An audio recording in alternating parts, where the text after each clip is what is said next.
taking time out and joining in. We've been taking stock of all that's happening across the globe of late, and given that it's a bit of a shaky setup, nothing alarming, and now we're on the brink of breaching 19,000 on the downside. Is this a start of what could be a deep correction or just sort of a pause button? No, I would take it as a correction that happens once in a while. Probably an opportunity to buy, given that overall growth outlook remains good and strong. So that would be my initial thoughts. Why do you think this is not going to be a prolonged correction? Because valuations aren't exactly attractive. Global cues are slightly sticky. Macros are not that supportive. So the ingredients in the melting pot actually are favoring a downside rather than the upside. Uh, so if you look at the ingredients, global, yes, is an issue, but that volatility comes to India, to my mind, if our forex start to drop. Now, given the comfortable position on the forex, I think our central bank has a lot of elbow room to keep policy growth oriented in the country. So if forex starts to drop, then I think that elbow room will reduce, and we would also have to keep rates higher for longer, maybe make them even higher than what they are today. Else we are fine. Second, if you look at our linkages with the world, look at how much we export, 18% of GDP, 1% drop in global growth impacts our growth by 18 bips. Given that this is an election year where spending is higher, generally speaking, that is what we need to make up in combination of more of personal spends and capex, which I think is doable.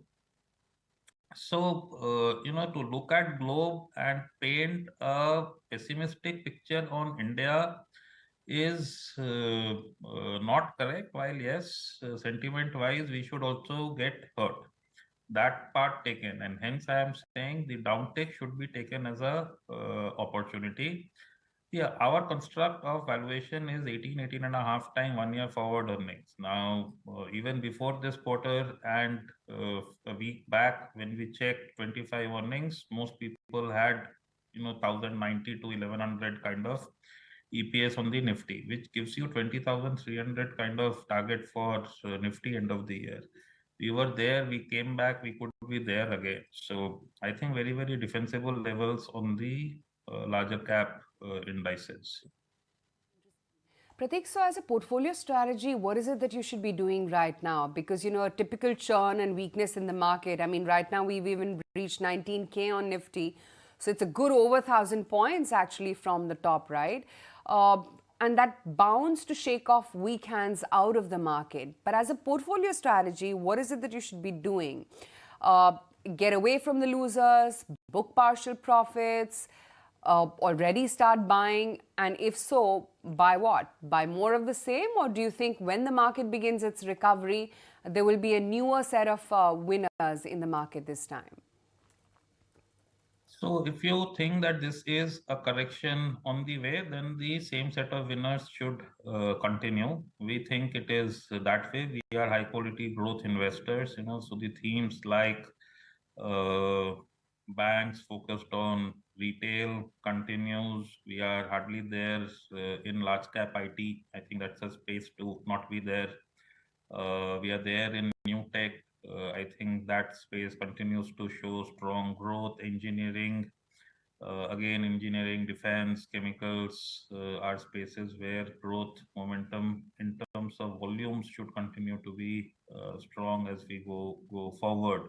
So I see more this as yet more as a hiccup on the way, which will keep happening in the market. One should always expect it to happen, and hence I think the same space will come back again. When you say same space, are we talking about defense, railways, power? All of those themes, whichever ones So there were some fluff definitely built up in certain spaces, more on stories. The farther off earnings growth lied, the more difficult it would be for those spaces to come back. But where earnings growth is strong and continuous, I think those spaces one should expect to come back reasonably quickly. What's been your portfolio strategy of late? I mean, financials is part of everyone's portfolio. How are you dealing with that? We are underweight financials as a house. We are underweight tech as a house. So two large spaces in the index, we are meaningfully underweight actually. Taking money from there to invest into other growth themes, which since they are newer, are less there in the index. So themes like luxury consumption, themes like hospitals, engineering, defense, chemicals kind of stuff, less there in the index. So which is how we are positioned. Don't Yeah. if you don't if you're underweight banks, if you underweight IT, that's about 45%. So what do you own? I mean, where are you overweight then? No, so it's not that we are zero there, but say 10-15% of money is taken from there to invest into the other spaces that I spoke about. Sure. Interesting. So, give us some color on where is it that you are underweight within financials as a pack, and what is it that you still have in your portfolios? No, so larger cap banks, we are generally underweight, don't see valuation upsides there. The transitioning from one regime to the other is something that will take time, and I think we should give that space that time. Something similar happening in some of the larger NBFCs, so we are not there as well. Versus that, we are there in insurance, life to some extent, health in a bigger extent, and that's been a big reason for alpha for us. We are there in luxury consumption, so premium end builders, jewellery guys. So those kind of stuff, I think there the growth outlook remains good. And yes, engineering, all of the themes that you spoke of, defense, railways, etc. We are either invested into companies which are directly exposed to those themes, or through cable companies which will benefit one way or the other from the underlying. Okay.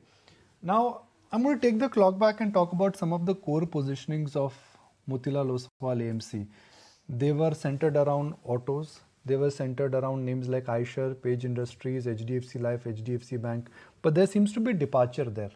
I mean, whatever information which we have in the public domain.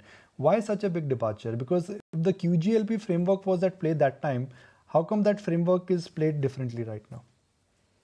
No, so one can have either a Q part which is very high up.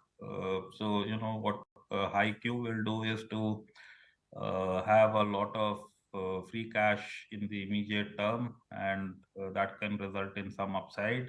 Or you can have a very high growth quotient. So the change that you are seeing is something that we captured in our November communique. We said the high quality part, the highest quality part of the market is just too expensive. We are not there, and that's the change that you are seeing. We are in decent, much better than average, but not the highest quality part. But very high growth part of the market. So we believe we are running some of the highest growth in EPS portfolios in the country today. Great And to that then. is the place where we believe some alpha lies. Okay, great to have you then on the show today. Thank you so much for taking the time out, Prateek. Thanks. Bye. Let me now welcome on